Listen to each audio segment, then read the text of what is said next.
Hello ಎಲ್ಲರಿಗೂ Lakshmi family ಝೋನ್ಗೆ ಸ್ವಾಗತ. ನಾವು ಈ ವಿಡಿಯೋದಲ್ಲಿ ಬಸ್ ಮತ್ತು ಟ್ರೈನ್ ಕನೆಕ್ಟಿವಿಟಿನ ಯೂಸ್ ಮಾಡಿಕೊಂಡು ಯಾವ ರೀತಿ ಆದಿಚುಂಚನಗಿರಿಯಲ್ಲಿರುವ ಕಾಲಭೈರವನ ದರ್ಶನವನ್ನು ಪಡ್ಕೊಂಡು ಒನ್ ಡೇ ಅಲ್ಲಿ ರಿಟರ್ನ್ ಆಗೋದು ಅಂತ ನೋಡೋಣ.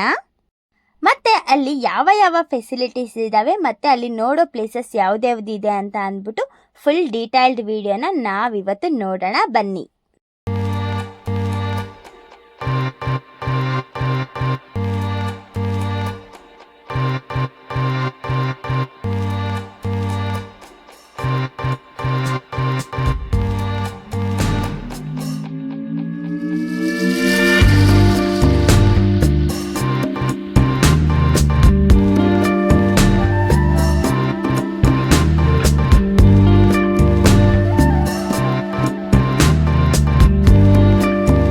ಆದಿಚುಂಚನಗಿರಿಗೆ ಹೋಗೋದಕ್ಕೆ ಬೆಂಗಳೂರಿಂದ ಡೈರೆಕ್ಟ್ ಬಸ್ ಫೆಸಿಲಿಟಿ ಇಲ್ಲ.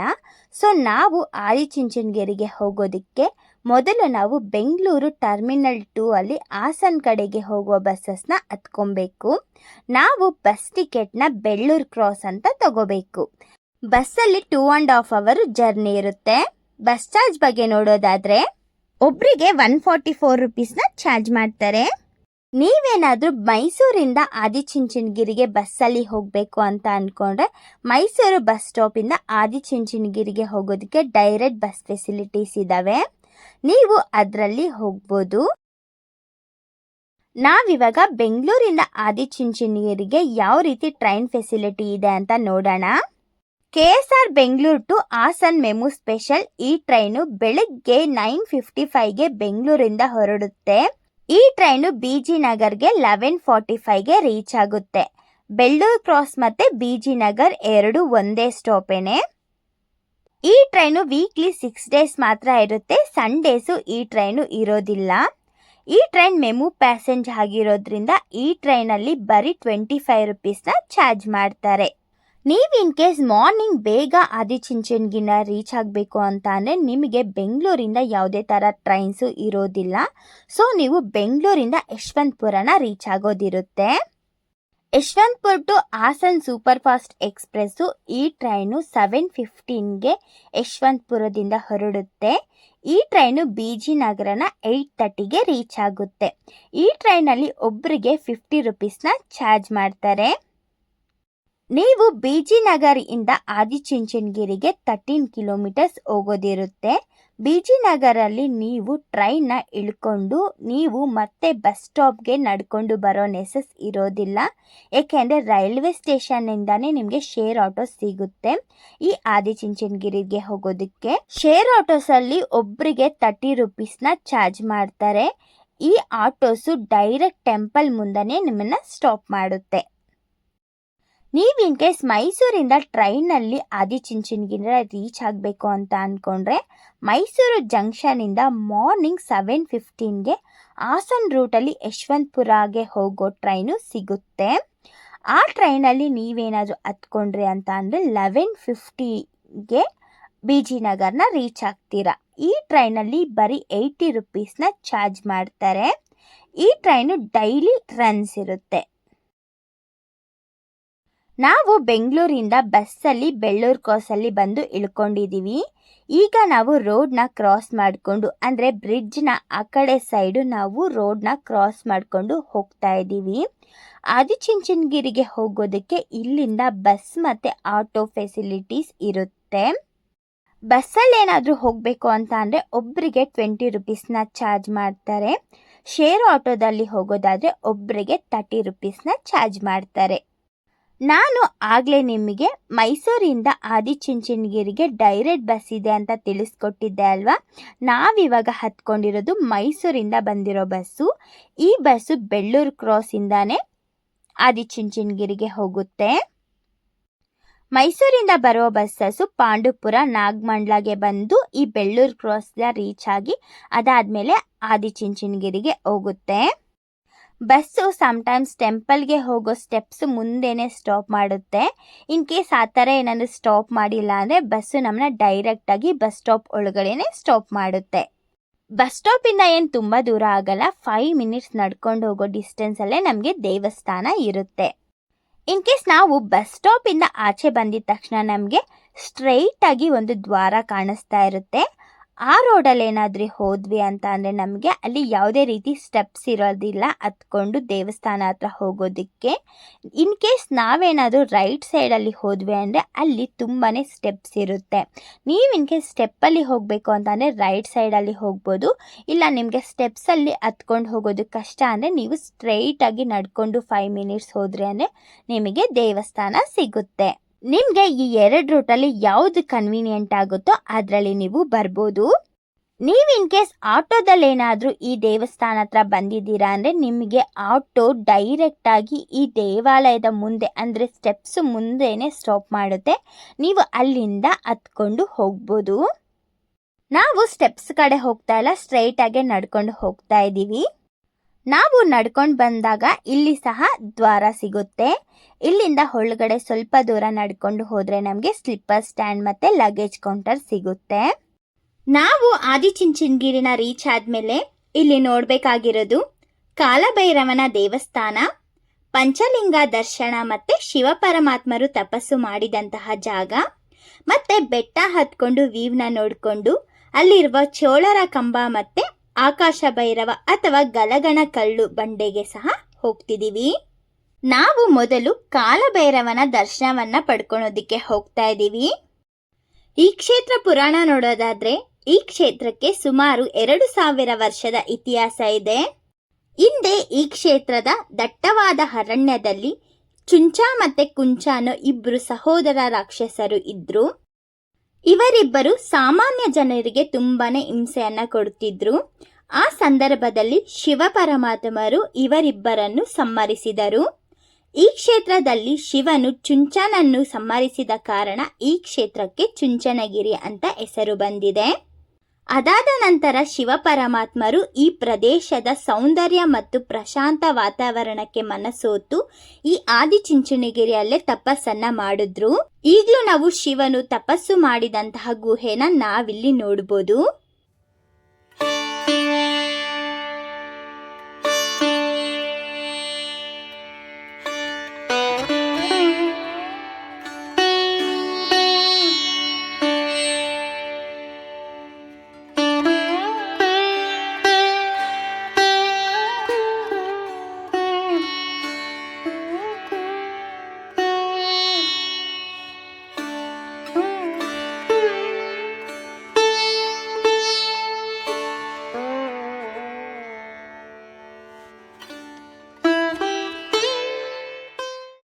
ನಾವು ಕಾಲಭೈರವನ ದರ್ಶನ ಪಡ್ಕೊಂಡು ಈಗ ಬೆಟ್ಟನ ಹತ್ತೋದಿಕ್ಕೆ ಹೋಗ್ತಾ ಇದ್ದೀವಿ. ಬೆಟ್ಟ ಹತ್ಕೊಂಡು ಹೋಗ್ಬೇಕಾದ್ರೆ ನಮಗೆ ಪಂಚಲಿಂಗ ದರ್ಶನ ಸಹ ಆಗುತ್ತೆ. ನಾವು ಸ್ವಲ್ಪ ಸ್ಟೆಪ್ಸ್ನ ಹತ್ಕೊಂಡು ಬಂದ್ರೆ ನಮಗೆ ಗಣೇಶನನ್ನ ಏಕಶಿಲೆಯಲ್ಲಿ ಕೆತ್ತಿರುವ ವಿಗ್ರಹ ಕಾಣಿಸುತ್ತೆ.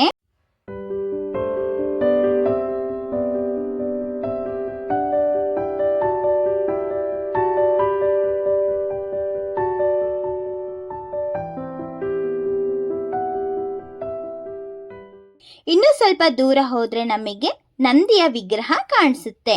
ನಂದಿಯನ್ನ ನೋಡ್ಕೊಂಡು ಗಂಗಾಧರೇಶ್ವರ ದೇವಸ್ಥಾನಕ್ಕೆ ನಾವಿವಾಗ ಹೋಗ್ತಾ ಇದ್ದೀವಿ. ನಾವು ಬೆಟ್ಟನ ಹತ್ಕೊಂಡು ಹೋಗ್ಬೇಕಾದ್ರೆ ಗವಿಸಿದ್ದೇಶ್ವರ, ಕತ್ತಳ ಸೋಮೇಶ್ವರ ಈ ದೇವಾಲಯಗಳನ್ನ ನೋಡ್ತೀವಿ.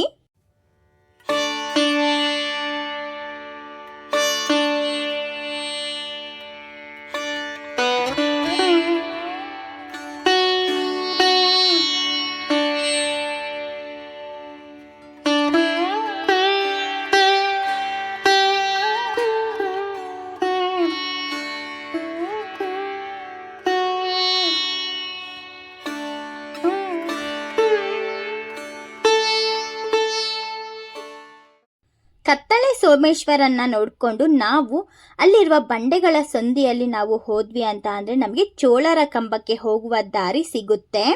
ಈ ಬೆಟ್ಟವನ್ನ ಹತ್ತೋದು ತುಂಬಾ ಕಷ್ಟ ಏನಲ್ಲ, ಬಟ್ ಏನು ಅಂತ ಅಂದ್ರೆ ಇಲ್ಲಿ ಸ್ಟೆಪ್ಸ್ ಇರೋದಿಲ್ಲ, ಇಲ್ಲಿ ರಾಡ್ಸ್ ತರ ಹಾಕಿರ್ತಾರೆ, ಅದರಲ್ಲಿ ನಾವು ಹಿಡ್ಕೊಂಡು ಹತ್ಕೊಂಡು ಹೋಗ್ಬೇಕು. ಟ್ರಿಕ್ಸ್ ಗೊತ್ತಿರೋರಿಗೆ ಈ ಬೆಟ್ಟ ತುಂಬಾನೇ ಈಸಿಯಾಗಿ ಹತ್ಬೋದು. ನಾವು ಚೋಳರ ಕಂಬಕ್ಕೆ ಹೋಗೋದಕ್ಕೆ ಇಲ್ಲಿ ರಾಡ್ ಮತ್ತೆ ಅಲ್ಲಲ್ಲಿ ಹೋಲ್ಸ್ನ ಮಾಡಿರ್ತಾರೆ.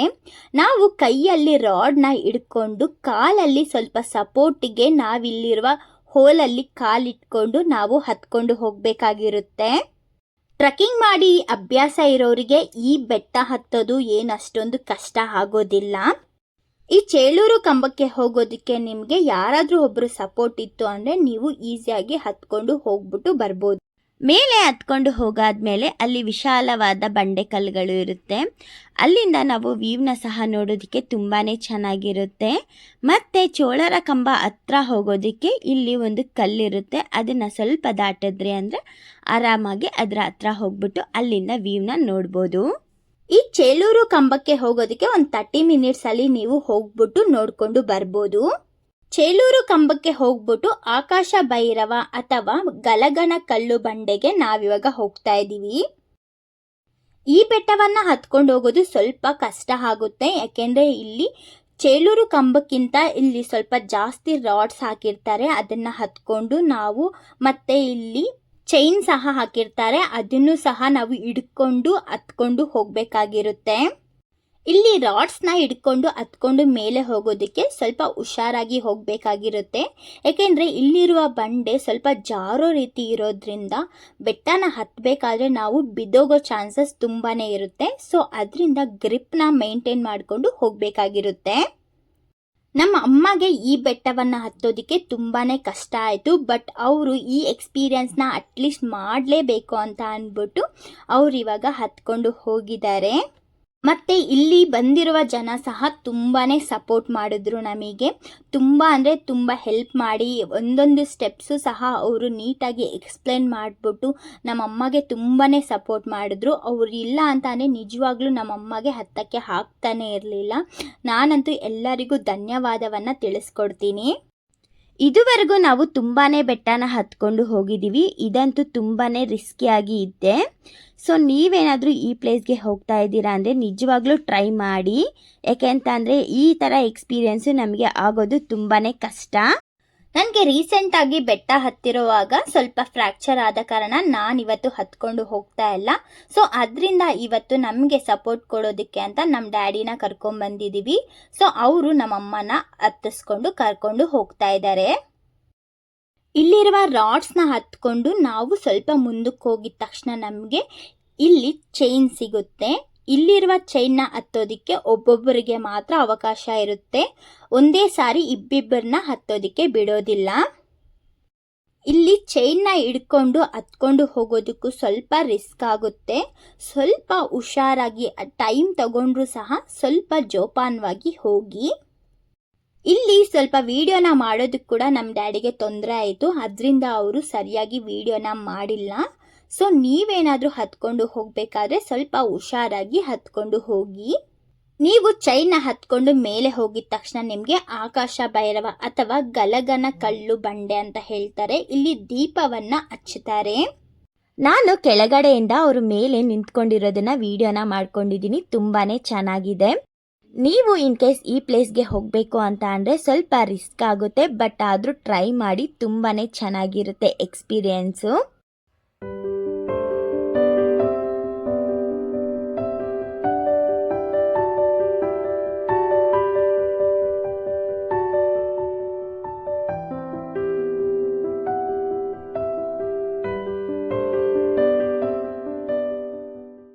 ನೀವು ಇಲ್ಲಿರುವ ಎಲ್ಲ ಪ್ಲೇಸಸ್ನ ನೋಡಿಕೊಂಡು ಕೆಳಗಡೆ ಇಳ್ಕೊಂಡು ಬಂದಿದ ತಕ್ಷಣ ನಿಮಗೆ ಅನ್ನದಾಸೋಹ ಭವನ ಇರುತ್ತೆ.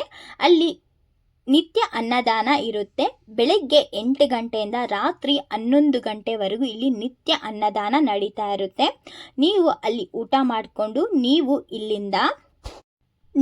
ಇಲ್ಲಿ ಎಲ್ಲ ಪ್ಲೇಸಸ್ನ ನೋಡಿಕೊಂಡು ಆದಿಚುಂಚನಗಿರಿಯಿಂದ ಯಡಿಯೂರಿಗೆ ಸಹ ಹೋಗ್ಬೋದು. ಯಡಿಯೂರಿಗೆ ಬರೀ ಇಲ್ಲಿಂದ 20 ಕಿಲೋಮೀಟರ್ ಆಗುತ್ತೆ. ನೀವು ಇಲ್ಲಿಂದ ಆದಿಚುಂಚನಗಿರಿ ಬಸ್ ಸ್ಟಾಪ್ಗೆ ಹೋಗ್ಬಿಟ್ಟು ಬಸ್ನ ಹತ್ಕೊಂಡ್ರೆ ನಿಮಗೆ ಬೆಳ್ಳೂರು ಕ್ರಾಸ್ಗೆ ಟಿಕೆಟ್ ತಗೊಳ್ಳಿ. ಬೆಳ್ಳೂರು ಕ್ರಾಸ್ಗೆ ಇಲ್ಲಿಂದ 20 ರೂಪೀಸ್ನ ಚಾರ್ಜ್ ಮಾಡ್ತಾರೆ. ಬೆಳ್ಳೂರು ಕ್ರಾಸಲ್ಲಿ ಇಳಿದ್ಬಿಟ್ಟು ನೀವು ಯಡಿಯೂರಿಗೆ ಹೋಗೋ ಬಸ್ನ ಹತ್ಕೊಂಡ್ರಿ ಅಂತ ಅಂದರೆ 20 ಕಿಲೋಮೀಟರ್ಸಲ್ಲಿ ನಿಮಗೆ ಯಡಿಯೂರು ಸಿಗುತ್ತೆ. ಯಡಿಯೂರಿಗೆ ಹೋಗೋದಕ್ಕೆ ಬಸ್ಸಲ್ಲಿ ನೀವು ಒಂದೇ ದಿನದಲ್ಲಿ ಯಡಿಯೂರು ಮತ್ತು ಆದಿಚುಂಚನಗಿರಿನ ಕವರ್ ಮಾಡಬಹುದು. ಎಡೂರ್ನು ಸಹ ನೋಡಿಕೊಂಡು ನೀವು ರಿಟನ್ನು 5 ಗಂಟೆಗೆ ನಿಮಗೆ ಟ್ರೈನ್ ಇರುತ್ತೆ. ನೀವು ಮತ್ತೆ ಇಷ್ಟು ದೂರ ಬರೋ ನೆಸಸ್ ಇಲ್ಲ. ಎಡೂರಲ್ಲೇ ನಿಮಗೆ ಟ್ರೈನ್ ಫೆಸಿಲಿಟಿ ಮತ್ತು ಬಸ್ ಫೆಸಿಲಿಟಿ ಎಲ್ಲನೂ ಇರುತ್ತೆ. ನೀವು ರಿಟರ್ನ್ ಬೆಂಗಳೂರಿಗೆ ಹೋಗ್ಬೋದು. ಯಾರಿಗೆಲ್ಲ ಈ ವಿಡಿಯೋ ಇಷ್ಟ ಆಯಿತು ಲೈಕ್ ಮಾಡಿ, ಶೇರ್ ಮಾಡಿ, ಕಮೆಂಟ್ ಮಾಡಿ. ಇದೇ ರೀತಿ ವೀಡಿಯೋಸ್ಗೋಸ್ಕರ ನಮ್ಮ ಚಾನಲ್ಗೆ ಸಬ್ಸ್ಕ್ರೈಬ್ ಮಾಡೋದು ಮರಿಬೇಡಿ. Thank you.